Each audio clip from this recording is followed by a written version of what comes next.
And we're live. What's going on, CH family? I hope you guys are all having a wonderful day so far. Today's training, what we're going to be going over is the top 4 ways to lose your stubborn belly fat.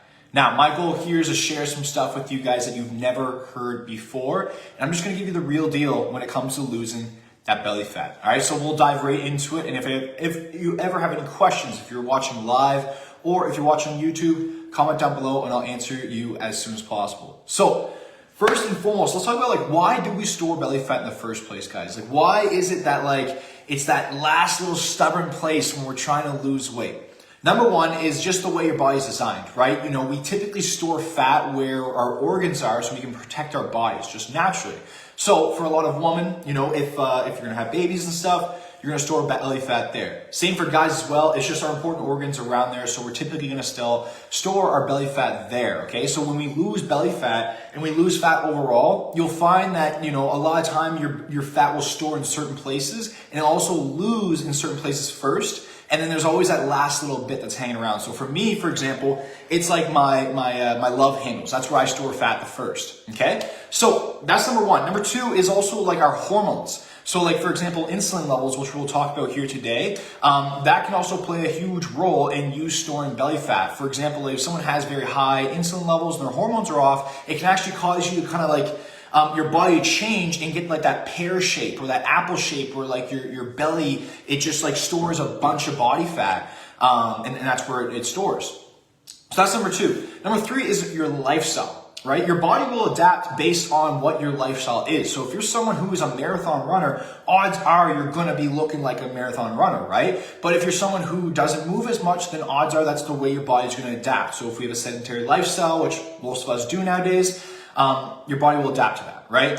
Actually, this is interesting because insurance people, okay, life insurance, they're starting to say that desk jobs are the new smokers, which is crazy. It's crazy how unhealthy it actually is. But that's a story for another day. So let's dive into the training. So 4 easiest ways on how you can lose the stubborn belly fat once and for all. So number one, we're going to talk about cortisol control. So our stress levels, okay? Because cortisol plays a huge role. And yes, number one, it does have a direct connection with belly fat, but also it's the things that happen after. Okay, what I mean by that is overeating, stress eating, sugar cravings, the whole 9 yards. So cortisol control, number one, to help you lose belly fat. So number one, why does it affect us? Again, like I said, cortisol is directly connected to belly fat. Yes, but number two is that it affects your sleep. Okay, which also can have a huge impact on your hormones. Number two is that it can make you overeat or binge eat. A lot of stress eaters, that totally can happen. It's just the way your body is too, by the way. Number one is food. You kind of get that dopamine hit, right? It tastes really good. It's very comforting. But also there's natural reactions in our body that happen to stress that makes us want to eat as well. Okay, so that's the next one. Not eating at all. So if you have short-term stress, usually you won't get hungry at all. And then if you have long-term stress, high cortisol levels, then you'll be more so to eat more. Okay, next is sugar cravings. Okay, sugar cravings as well. And if we eat a lot of sugar, that's going to tend to store belly fat as well. Okay, so what can you do when it comes to your stress levels? Number one is I find, you got to have at least 3 ways to control your stress, okay? If you think about it, stress eating is kind of like a bad habit, right? It's number one is you get a stressful event. That's kind of the trigger, the cue of okay, stress. Number two is you get the cue of okay, food. I either smell food, I see food on the table, I know there's snacks on my counter, so you go towards the food because you know what that's going to give you. And then number 3 is the action of eating it. And then number 4 is the reward of feeling, temporarily better, right? So it's kind of like a pattern. It's kind of like a bad habit. So we got to break that bad habit there. So ways you can do that, easily interrupt the pattern, right? Make it hard for you to grab unhealthy food, leave healthy snacks on the table. Little things like that to help interrupt that pattern is going to help tremendously. The next thing is have at least 3 ways to help you reduce your stress. Okay, so for example, for me personally, guys, what I do is I like to meditate every single morning. Meditation allows me to take control over my mind and not let my thoughts control me. Okay, so meditation is important because instead of living in reaction mode where it's something happens, instantly react to it, meditation allows you to kind of sit in the seat of the observer and then acknowledge what's going on without directly reacting to it. Okay, which will help you so much with your stress levels. So number one, meditation. Number two, exercise, working out, moving your body in general, amazing for stress. If you just go for a 10-minute jog, I promise you when you come back, you're gonna feel a lot better in the moment, okay? So number 2 is moving your body, exercising. That's a really good thing for your stress levels as well. Number 3 is also just get your sleep in on track. I don't know about you guys, but if I sleep 1 less hour than 7 hours a night, so 6 hours, I feel like crap the next day. I'm very easily ticked off, and I'm just not me. So make sure you're getting your sleep in as well and taking care of yourself. And meditation, exercise, amazing for your stress levels. I know also just talking to somebody, ranting to somebody, having someone there to talk to, that can help tremendously as well. But don't bundle up all that stress and then use it for eating the food, because ultimately that's not going to help with losing the belly fat. Okay, so it is pattern. You got this. Okay, so number 1 is cortisol control. Number 2 on the easiest ways to lose our belly fat. Okay, because again, guys, it's not just like directly how like our stress can impact belly fat, but it's also the things that happen from our stress levels, right? It's the things that we do because we're stressed out. And that plays a huge role in causing us to gain fat and belly fat specifically. So number 2, high protein, low sugar. Okay, you would be surprised. You would be so surprised if you just focused on eating high protein every single meal and watch the magic happen. It's actually crazy. It would be better than any kind of diet because it's much more sustainable and it's much more effective, because when you eat more protein, what's going to happen is that naturally you're going to have less calories you're consuming, because typically if you take, a steak and then you also have the same amount of like potatoes beside it, the steak's going to be less calories. Not only that it's going to have less calories, it's also going to keep you full longer. Okay, so you're less likely to eat more food, stress eat, stuff like that, right? So high protein, okay? The reason why we want high protein is because in order to lose belly fat, we have to lose fat in general, right? We can't specifically target our fat, so we just have to lose body fat overall, okay? So what's the best way to do that? Well, eat less food, right? Because we need to be in a caloric deficit, which means, let's say you have a BMR, so your basal metabolic rate, so how much your body, how much energy, basically how much energy your body uses a day, right? Let's say it's at 2,000 calories, so calories are energy. Now, if you eat okay, there we go. So if you eat 1,500 calories a day, then that's gonna allow you to be in a 500 deficit, right? If you're not eating enough food that your body needs to run on a daily basis, where is it gonna get that 500 deficit? It's gonna get it from your stored fat. Okay, it's going to use up that stored fat for energy. So it's going to go in, it's going to use that stored fat, and it's going to use it for energy so you can keep functioning the way you function. Okay, so that's why we want to have high protein. Okay, because typically it's because we eat ultra processed food, stuff like that, which I'll talk about here soon. So high protein and low sugar. Why low sugar? Low sugar is directly connected as well to belly fat. It's no good for us whatsoever. It can affect your sleep, the whole 9 yards. So we want to work on getting sugar as much out of our lives as possible, okay?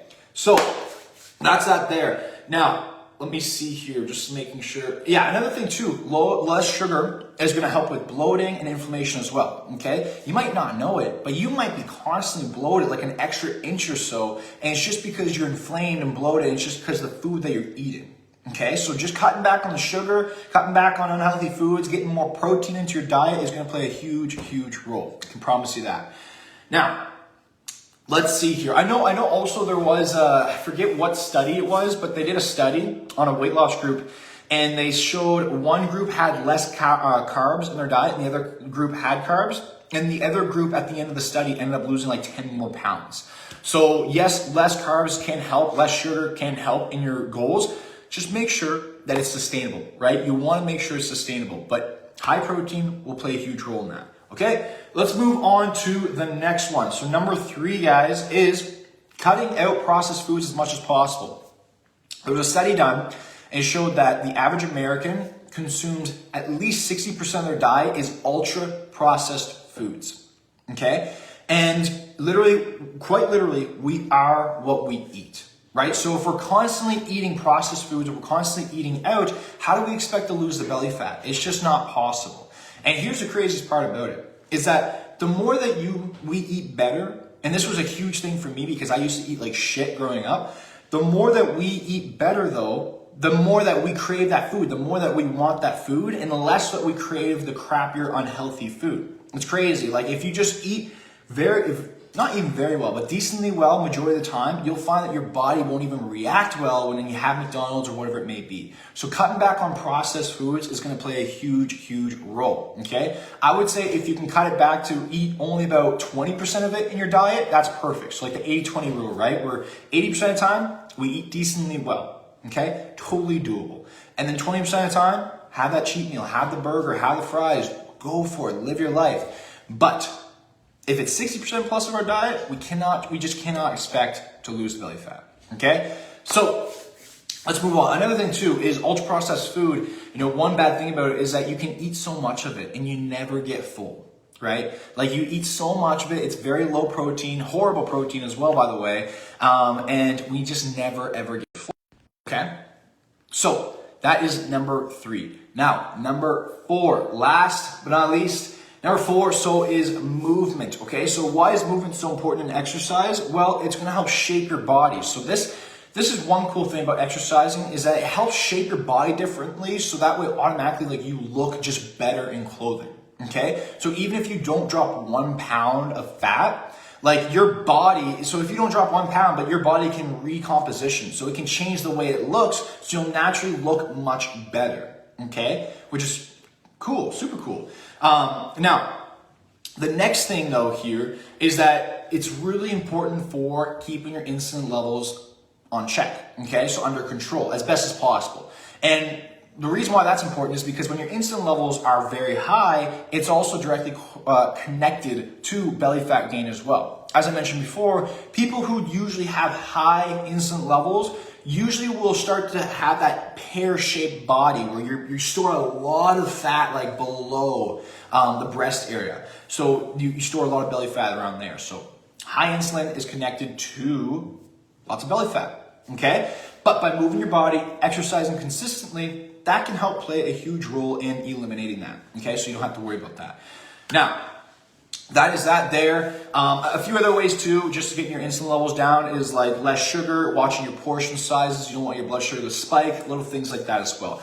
But guys, that is the training for today, okay? As you can see, there's no actual like magical pill. There's no supplement that we can take. There's no special thing that we can do to lose the belly fat. It's just overall getting all the little things under control and then staying consistent. And as long as we're willing to put in that work and do something that we actually enjoy, like you want to enjoy your week, right? Like you want to enjoy when you go to the gym, whatever it may be, like you want to make sure you set yourself up for success there, because when you don't have fun, when you're not enjoying it, when you're eating like chicken and broccoli every single day, it's hard to sustain. It's not going to be as enjoyable, and it's just another temporary approach, right?